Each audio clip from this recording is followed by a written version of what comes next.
Hey everybody, Scott Thinks here, and I am excited to share this video with you today. I started this YouTube channel initially to share projects and things that I'm building and making and doing, and just with the way that timing and life and other things came up, I've actually spent more of my videos doing product reviews for things than I have building and making things. Now that I'm working on getting set up and figuring out my recording space and all of the things, I'm really happy to share with you a project video of something that I'm working on. In fact, this computer is a system that I built, and I have a full time lapse of me building this computer from parts, but this is going to be a TrueNAS system, network attached storage, NAS. I'm going to show you today essentially how we take a computer that is built by somebody like myself or you at home if you build a custom machine, and how you actually get the operating system onto this computer. Because let's say that you buy all the same parts that I bought, or you happen to have them, and you put them together and everything is wired correctly and hooked up as it should be. When you go and you press the power button and you turn this machine on, nothing is going to happen except for the machine is going to boot up, and it's probably going to land in the BIOS menu, which is the menu for settings on the motherboard. BIOS, I believe, stands for Basic Input Output Settings. You have to put an operating system on a computer when you build it from scratch. If you've ever built a gaming computer, or you know anybody who's built a gaming computer, they'll build their computer. Then you have to install Windows if you're gaming, go through that whole process of installing things. If you know anybody who likes working with Linux, then chances are they will build computers for themselves, and then they'll have a version of Linux that they like on that machine. If you've ever wondered how that happens, or if you've ever been curious about that, I'm going to show you in this video. By the way, it's also important to note that the very same process that I'm showing you here is almost identical to how most operating systems on computers are installed, at least the ones that I've installed, whether they've been Windows machines or Linux machines or Raspberry Pis. If you've ever been interested in installing an operating system, whether that's trying out Linux on an old computer that you have, or on a new computer that you're building, or maybe you want to try out a Raspberry Pi, or maybe you're just curious how computers get operating systems and where they come from, let me show you how that works. First things first, I built this computer brand new with parts, which means that when I got the hard drive for this machine, which happens to be a 500 gigabyte NVMe SSD, that's just an empty SSD that came from the internet. It's nothing on it. By the way, a little quick walkthrough on this machine. We've got a simple AMD processor, 16 gigs of RAM. We have a graphics card because the processor on this particular model doesn't do graphics, so you have to have a GPU, a discrete GPU, in order to start it. We have 80 plus 650 watt power supply, and then up here, this is actually where the most important part of this computer is for the purposes that I'm using it. This is the hard drive cage. Inside of there, we have four 4 terabyte hard drives, and those are inside of a hot swap rose wheel cage. That's this machine. This is pretty bare bones. You can see from the space inside of it, there's not a lot going on. This is actually desktop lighting, just so you can see it. I think it's more interesting to look at this computer and more fun to see the internals, because when we're done, we're going to button it up and you won't see any of this. But as far as machines go, this is about as bare bones, no frills as you get. I'm really just using this for all of the superpowers of TrueNAS and these hard drives and ZFS, which is what I'm going to use for my data. Side note, if you don't know what ZFS and TrueNAS are, and you're interested in computer sciencey things, hard drives, storing information, maybe backing up some of your own stuff or having your own network attached storage at home, I strongly recommend looking up videos for all of those things on YouTube. I might even link to a few of my favorite videos from people who I follow and I watch, and share those things with you, because it's super interesting, and knowledge, especially on stuff like this, is always very useful and really cool. Anyway, having said that, now we've kind of looked at the machine, and I'm going to show you how we get an operating system on this machine. So you might notice that it's running right now. And actually, I will show you right now the very first step of, if we were going to be installing an operating system on this machine, we'd start at this screen. But how did we get to this screen, and where does this screen come from? This input that you're seeing is coming from the computer here, and we are in the installation menu for TrueNAS. Now, in order to get here, I had to put this flash drive inside of my machine, and this flash drive had to be formatted with the TrueNAS operating system. This is the first step, is getting the operating system that you want to install. We want to install TrueNAS. So what I did was I went to TrueNAS's website, I downloaded the most recent version of the TrueNAS operating system, which is an ISO file, and then I used a program called Etcher. Etcher then lets me take the ISO from TrueNAS and copy it onto a flash drive that I can use to boot my computer up with. We mentioned the hard drive inside of this computer does not have anything on it, so it can't really boot up. It just loads the basic menu settings for the motherboard because it's like, hey, there's nothing bootable here to be detected.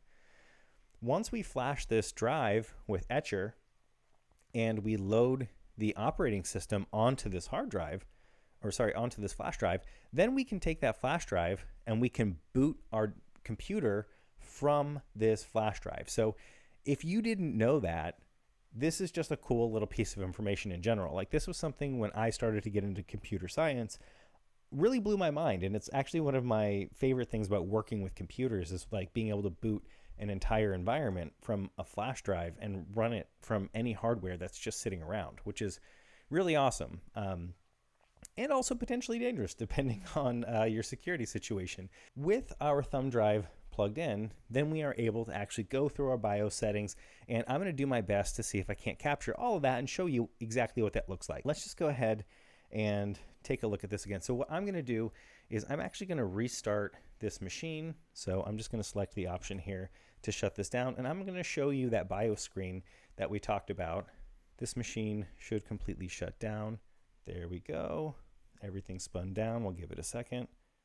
And I'm just going to hit the power button here. Let's hope that our capture card comes back up. Most of the time, there was a beep that just happened, and when that's the power on self test or post beep, and that's what you want to hear. Is you want to hear one beep. That is the sign that your machine successfully booted up as it should. If I were to pull the graphics card out of this computer because the CPU requires a discrete graphics card, this computer would make a different sound. It would actually beep a series of beeps that would tell you what's wrong with the startup process, which is very cool. If you have a computer and it's doing something funky and it won't start and it makes a series of beeps at you, those beeps are actually happening in a specific pattern. That way you know why this thing failed its power on self-test. Anyway, this booted up, the capture card is working.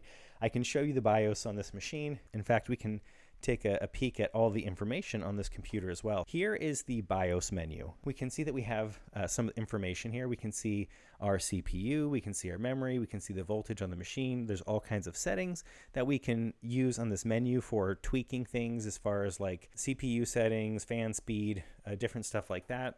We can also upgrade the BIOS. Many people don't know that you can also, with a flash drive, upgrade the firmware, essentially the software that's controlling the hardware on your motherboard. When I build computers and servers for clients, one of the things that I do is I make sure that the motherboard has the most recent version of the software, aka firmware. So anyway, here we can see that we have boot options. I have selected, as far as my boot options, the 8 gig flash drive that I have plugged into the machine. Now you'll notice I have another boot option over here that already says TrueNAS. That is there because I did a previous installation on this machine. But normally you would see like these other things here, this P1, P2, P3. These are the other hard drives that are on the machines, other partitions that are being recognized, etc. So you can see I've got multiple different devices, but what I want to do is actually boot from this partition on my 8 gig flash drive. With that selected and moved to the top option, now when I reboot my machine, it will actually select that hard drive to boot off of. This is an important step because if you don't specify which device to boot off of and you have a lot of hard drives in your machine like I do, then it's possible that that might be low enough down that your machine wouldn't automatically find it. A lot of these motherboards today are pretty smart and they'll find it automatically. But with our flash drive plugged in and with the boot option set in the BIOS, we are now ready to boot our machine into the thumb drive so we can start installing TrueNAS, which is a pretty fast setup. Plus, I also have my network cable here, so if it needs to download any updates, this thing is plugged in and it's ready to get those updates. I'm going to hit F10, which is going to save our configuration, and we'll restart. And this is going to take a minute because essentially the machine is going to power itself completely down, and then what's going to happen is the machine is going to boot itself off of this USB flash drive, so it's going to beep. Now it's going to make another set of beeps in a second here. There we go. Now we're going to have the option to boot up from TrueNAS. This menu comes up every time TrueNAS starts, and it will automatically count down. So you'll see that in like 6 seconds here at the bottom, it's going to automatically boot into this operating system. Now what this is going to do is load the files that are on the flash drive here and basically set up the boot environment so we can start installing the operating system, TrueNAS SCALE, onto the NVMe SSD that we have here. The SSD on the motherboard, that's going to be the operating system space. So anything that goes on the operating system, that's going to go on the SSD. The other drives are going to be pristine for ZFS and warehousing data. That's how kind of like the structure is going to be worked. And that's what we want to do with our install, making sure that we're installing the operating system onto the NVMe, which is where it's supposed to go. So we're going to select option number 1 here. I'm just going to hit OK on my keyboard. That's to install the TrueNAS. I'm going to hit space. This is the setup right now for picking which hard drive. Now I know that I want my operating system installed on the NVMe. By the way, you can see it already has some information here on it. That's okay. This is going to prompt us and make sure that that's what we want to do, so we don't accidentally destroy something that's there. So if you accidentally plug this flash drive in, you wouldn't want to blow away your entire Windows computer and like with just, no confirmation. This screen is going to go ahead and prompt us, warning, this erases everything. That's totally fine. I know that that's what I want to do, so I'm going to say yes, just hit enter there. This lets you set the admin name.